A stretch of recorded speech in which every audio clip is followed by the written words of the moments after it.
Bienvenue dans cette nouvelle vidéo où je vais te partager mon bilan d'avril.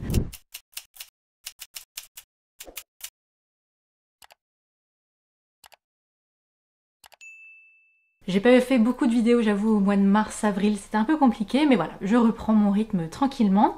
Alors un petit, pour moi, mois d'avril avec seulement 15 lectures et des notes qui vont de 3 à immense coup de cœur évidemment. On va commencer tout de suite par les lectures 3 étoiles. L'écriture est une île de Lorraine Fouché, un roman feel good qui se passe sur l'île de Groix. En soi, c'est une très jolie écriture, c'est assez sympathique, mais j'ai eu un peu de mal avec l'idée que dans cette retraite d'écriture, il y a comme par hasard un personnage de la vingtaine, de la trentaine, de la quarantaine, de la cinquantaine. Je sais pas, je trouvais la ficelle un peu facile et je ne me suis pas attachée spécialement au personnage, même si encore une fois l'écriture est très belle, mais peut-être un peu, peut-être pas le bon moment pour moi, je sais pas. En tout cas, j'ai pas vraiment adhéré. Je comprends qu'on l'aime beaucoup, mais voilà, ça n'a pas spécialement été un coup de cœur. Mais à découvrir, l'univers Île de Groix est très sympa par contre. La malédiction des eaux d'argent d'Alexandra Bracken. Alors ça c'est une bonne déception parce que ça a démarré sur les chapeaux de roue, j'ai adoré l'univers au début, légende arthurienne, c'est assez sombre, une écriture assez entraînante, et puis le soufflet est complètement retombé, il y a une grosse partie j'arrivais plus à lire, ça ne m'intéressait pas, notamment à cause du personnage principal de Tamsin qui m'est un peu sorti par les yeux. En fait elle est très sur la défensive, alors ok au début on comprend pourquoi, mais au bout d'un moment dans le livre ça devient long et on aimerait qu'elle évolue un tout petit peu, qu'elle apprenne un peu à faire confiance, même si évidemment faut pas que ça se fasse en un claquement de doigts, mais quand même. Du coup très redondant je trouve dans ses pensées, dans sa manière d'agir. Heureusement la fin est repartie de manière beaucoup plus dynamique, elle évolue un petit peu justement vers la fin, Dieu merci. Et des gros retournements de situation à la fin du tome 1 qui laissent présager voilà, un tome 2 assez fou. Moi je ne lirai pas la suite, mais ça reste quand même agréable en tout cas pour l'univers. Vraiment ce côté légende arthurienne revisité au goût du jour. Ça c'était vraiment très très chouette et on s'ennuie pas globalement. Genre, moi s'il n'y avait pas eu le personnage principal, voilà, je me serais pas ennuyée en tant que tel, il y a plein de rebondissements, l'aventure est très riche, mais bon, ça ne l'a pas fait pour moi. Fangirl sur le Green de Tessa Bailey. Une romance dans l'univers du golf. Alors, qui l'eût cru, peut-être 2 semaines avant de le voir, je rigolais avec une amie en disant ça serait trop drôle de lire une romance sur le golf, en me disant que personne n'écrirait une romance sur le golf. Comme quoi. Donc je lance un appel, j'aimerais bien lire une romance sur le curling. Sait-on jamais. Ça se lit, c'est sympa, mais franchement, pas de quoi casser 3 pattes à un canard. C'était intéressant de découvrir l'univers du golf, c'est pas spécialement un sport que j'apprécie ou que je connais beaucoup, donc voilà, ça restait intéressant de connaître un peu les masters, les machins, même si dans ma version numérique, toutes les notes de traducteur étaient à la fin, et c'est très chiant en e-book, donc j'avoue que tous les termes, je suis un peu passée à côté. Ça aurait été plus sympa de les faire à minima en fin de chapitre, mais bon, ça c'est un détail on va dire. Point fort sur l'héroïne diabétique où c'est vraiment important dans l'histoire, diabète de type 1. C'est central, c'est assez intéressant de mettre ça en avant, mais la romance en elle-même, bon, c'est pas spécialement très bien écrit, j'ai trouvé le smut pas incroyable, un peu redondant, ça sort un peu de nulle part, enfin la romance arrive beaucoup trop vite dans l'histoire. Après le roman est pas très long non plus, mais voilà, un goût de trop vite, je me suis pas spécialement attachée non plus au personnage, je l'avoue. Enfin voilà, c'était sympa, mais ça ne restera pas dans la mémoire. 2 romans, 3,5, parce qu'ils sont un peu étonnants, je vais en dire plus très vite. Le syndrome des cœurs brisés de Salomé Bodino, alors un court roman, presque dystopique d'une certaine manière, puisqu'on est dans un monde du quotidien, bon ça a l'air comme ça tout normal, Lola, Victor, un couple, jeune, le couple parfait, qui s'aime malgré les défauts, malgré la routine, malgré plein de choses, jusqu'au moment où Victor entend parler de Timewise. C'est là que le côté dystopique arrive un peu. Des mathématiciens et des ingénieurs ont réussi à déterminer le temps qu'il restait à une relation. Donc on peut commander une carte par couple qui indique le temps qu'il reste à cette relation et en indiquant aussi les probabilités des raisons de cette rupture, séparées en 8 catégories. Belle famille, vie quotidienne, vie intime, retour d'un ex, voilà, par exemple, ce genre de choses. Évidemment, Victor est assez curieux, Lola n'a pas du tout envie de savoir, pour elle, il n'y a aucune chance qu'il ne s'aime plus, donc pourquoi se faire du mal? Mais voilà, ça le perturbe, donc elle décide finalement de faire un pas en lui offrant Timewise pour son anniversaire, et là c'est la douche froide, puisqu'il ne leur reste que 2 mois à vivre ensemble. Et donc c'est toute la question de ce roman, alors assez court et très bien écrit, hein, vraiment une très très jolie écriture, c'est que faire d'une relation quand on sait qu'elle va se terminer et surtout quand on sait qu'elle va se terminer aussi vite? 2 mois c'est rien. Est-ce qu'on peut vraiment en profiter? qu'est-ce qu'on fait en fait quand on décide ça? Est-ce qu'on a vraiment envie de savoir finalement? Et Victor décide, avec Lola, de provoquer le destin en essayant de voir quelles sont les plus hautes probabilités de leur couple en termes de rupture, et du coup de provoquer un peu le pire qui pourrait arriver avant les 2 mois. Voilà, je résume globalement, mais c'est un peu ça l'idée. Donc c'est très intéressant finalement sur les relations amoureuses, sur cette question qui est essentielle en fait, c'est est-ce qu'on aimerait autant? Est-ce qu'on se donnerait autant? Est-ce que qu'est-ce qu'on ferait si on savait le temps qu'il nous était donné à vivre avec quelqu'un? Donc c'est voilà, une très jolie réflexion sur l'amour, sur les relations humaines, sur le quotidien, sur plein de choses. Mais je sais pas, il y a quelque chose encore une fois qui m'a gênée, je ne sais pas quoi, sur probablement le personnage de Victor qui est assez étrange finalement, sur plein de sujets. Parce qu'au final c'est lui qui a peur, et après c'est lui qui en veut à Lola. Enfin voilà, sa personnalité est un peu bizarre. Donc j'aime beaucoup l'idée de départ, c'est une très jolie écriture, mais je sais pas, il y a quelque chose qui m'a manqué moi pour que ça soit vraiment, où je me dise vraiment waouh, ça c'est super intéressant. Mais je pense que ça reste quelque chose à lire pour la thématique somme toute originale. Autre roman, Pucking Around d'Emily Rath. Alors là, que dire? Un gros bouquin de 800 pages avec beaucoup de cul, je tiens à le dire tout de suite. Si on n'aime pas les romances très érotiques, c'est même pas la peine d'y aller, puisque ça commence direct par du cul. Au point qu'au début, j'avoue, je me suis demandé s'il y avait une intrigue, puisque vraiment dès le chapitre 2, je crois, ça commence, 3 peut-être. Mais le vrai intérêt de ce roman, c'est que c'est une relation polyamoureuse, avec tous les questionnements, les discussions, toutes les discussions, la communication, les peurs, les doutes, les envies qu'il y a autour de la construction d'une relation polyamoureuse à 4 dans ce roman. Et c'est très intéressant donc de voir les émotions, les sentiments, comment est-ce qu'ils évoluent, et cette nécessité de discuter, parce que ce n'est pas du tout une relation, on va dire, socio-normative, enfin elle n'est pas forcément acceptée telle qu'elle, surtout que voilà, ça se passe dans le domaine du hockey sur glace, en plus des sportifs, enfin voilà, il y a aussi la question de la réputation, de l'image qui va rentrer en jeu.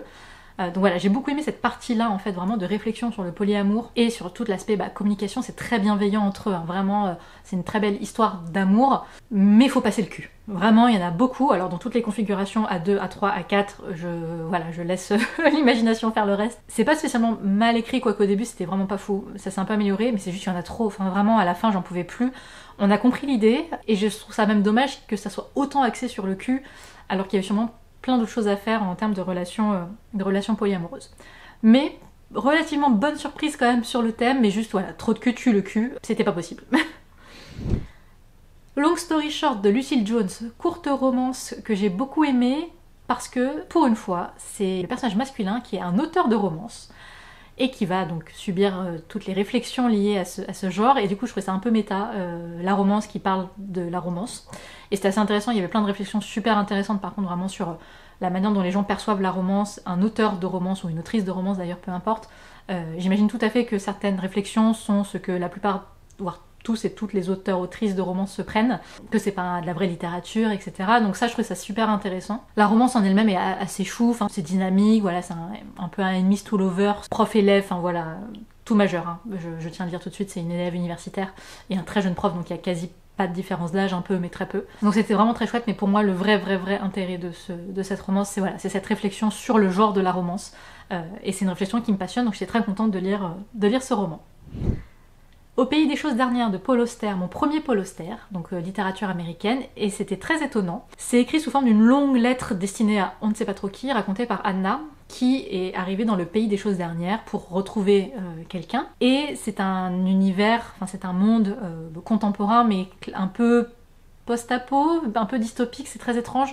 Voilà, une société en tout cas qui est en train de s'effondrer et où la priorité finalement va être de survivre pour Anna, donc elle va faire certaines rencontres qui vont lui faire vivre certaines aventures et elle va avancer comme ça, donc c'est très beau. La construction est très originale, cette forme de lettre du coup sans chapitre, perturbe un peu au début mais finalement ça se lit très bien. La plume est absolument superbe, vraiment, par contre c'est waouh.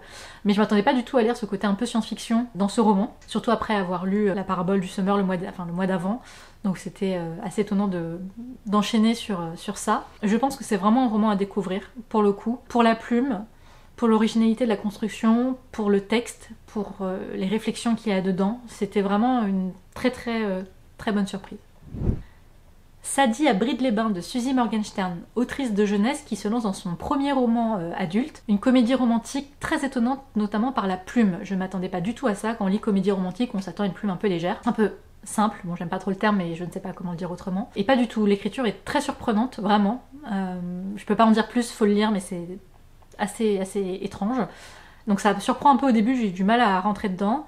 Mais au final on s'y fait et ça change, donc c'est plutôt chouette. Et donc ça suit une américaine qui a presque tout pour réussir dans sa vie sauf l'amour, et elle est persuadée que c'est à cause de son surpoids.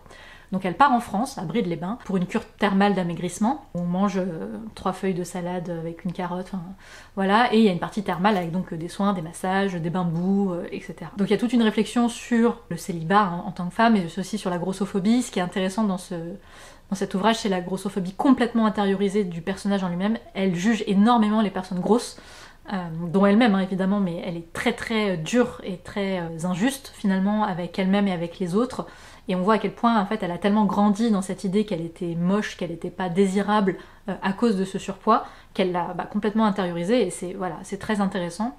Et du coup elle ne veut pas par exemple d'un petit copain gros.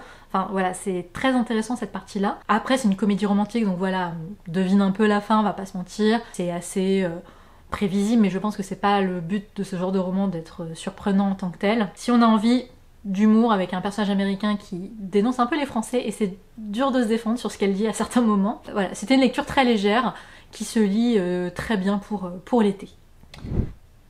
La sorcière de Thornfield de Sharon Lynn Fisher, réécriture de Jane Eyre version sorcière. J'avais de très grandes attentes et j'avoue que l'autrice a réussi à s'en sortir plutôt bien. Au début c'est un peu compliqué parce que on ne peut s'empêcher de comparer au roman original.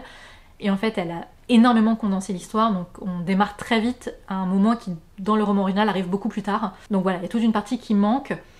C'est un parti pris, mais c'est vrai qu'au début, c'est un peu surprenant. Mais au final, on finit par retrouver les personnages, les lieux, évidemment, l'intrigue générale. Et c'est très bien fait. Et j'ai vraiment aimé à partir du moment où Jen arrive au manoir et qu'il y a cette enquête surnaturelle, une ambiance très brumeuse, très mystérieuse, puisque le manoir est pas hanté, mais en tout cas il y a une présence très lourde, et du coup il y a des accidents, il y a des choses qui se passent inexplicables, et elle est là pour venir les aider. Et l'autre partie que j'ai beaucoup aimée, c'est l'aspect sorcellerie, où c'est vraiment la sorcellerie dans le sens de femmes, orphelines ou non, mais dans le cas de Jane, orpheline, qui connaissent le pouvoir des plantes, et qui ne font qu'avec ça, et qui font peur par leur connaissance et par leur indépendance d'une certaine manière. Et c'est qu'avec ça qu'elle va réussir à régler le souci. C'est-à-dire que voilà, c'est pas de la magie dans le sens maîtriser les éléments ou des choses comme ça, c'est vraiment juste le pouvoir des plantes, des invocations, des potions, de mélanger des plantes entre elles. Et j'aime beaucoup cette partie, cet aspect de la sorcellerie. Donc là, moi, ça m'a bien plu, et c'est vrai que ça va finalement bien avec l'ambiance de Jane Eyre. Il y a évidemment de la romance, on retrouve un peu les jeux de verbal entre les personnages. Voilà, c'est moins développé évidemment que le roman original, mais je trouve que pour une réécriture avec un twist un peu sorcellerie, ça fait complètement le travail, et j'ai été vraiment happée par la partie enquête, ça s'est lu très vite. Donc finalement, une assez bonne surprise, malgré un début peut-être un peu poussif pour moi, le temps d'arrêter de comparer. Et finalement, ce qui n'est pas comparable, c'est une réécriture, pas spécialement une adaptation en tant que telle, donc voilà, elle s'inspire tout en y mettant sa patte, et ça marche plutôt bien. Cross the Line de Simone Soltani, une romance dans le monde de la F1, après le golf, voilà. Sauf que là c'est chez J'ai lu et c'est beaucoup mieux. L'écriture est beaucoup plus agréable, les personnages sont beaucoup mieux traités, et ça parle de thématiques hyper importantes du type racisme. Le personnage de Willow avec son hyperlaxité ligamentaire, une forme de handicap physique quel qu'il soit. Le personnage de Dave est très intéressant parce que c'est pas genre le meilleur coureur, le meilleur pilote. Il est très bon, mais il va galérer, et je trouve ça intéressant de voir justement ses conflits avec son écurie, la manière dont il va essayer de gagner, les échecs. Voilà, c'est pas forcément juste le premier qui gagne tout le temps. Donc c'était très intéressant de découvrir la F1 de ce côté-là, l'adrénaline des courses et toutes les problématiques au sein d'une écurie. La romance est très mignonne, elle est interdite parce que Willow est la petite sœur du meilleur ami de Dave, entre autres. Mais voilà, ils vont travailler ensemble, donc ça va être très dur de passer à côté. Plein de références à Bollywood, c'était très chouette, ça m'a vraiment donné envie d'écouter de la musique et de regarder des films. Enfin voilà, c'était une super romance légère et en même temps légèrement engagée, comme on aime et comme J'ai lu sait si bien le faire. Donc merci J'ai lu, et continuez à produire, à éditer des romances aussi bien. Une lecture 4,5 quand même. Il m'a pas manqué grand chose pour le coup de cœur. La barque de Masao d'Antoine Choplin. J'ai découvert cet auteur avec Partiellement nuageux, que j'ai beaucoup aimé. Il a une écriture pleine de pudeur, pleine de poésie. Ce sont des esquisses qu'il fait de moments. C'est toujours une histoire de rencontre, d'humanité. Là, c'est les retrouvailles d'un père et sa fille des années après. Un jour, Masao sort de l'usine, donc lui c'est un ouvrier, il sort de l'usine et sa fille est là. On pourrait s'attendre peut-être à de la colère, quelque chose comme ça. Pas du tout. Ça va être plein de rencontres comme ça, encore une fois, esquissées, dessinées, à peine à peine effleurée mais pleine de profondeur d'une certaine manière et pleine de poésie.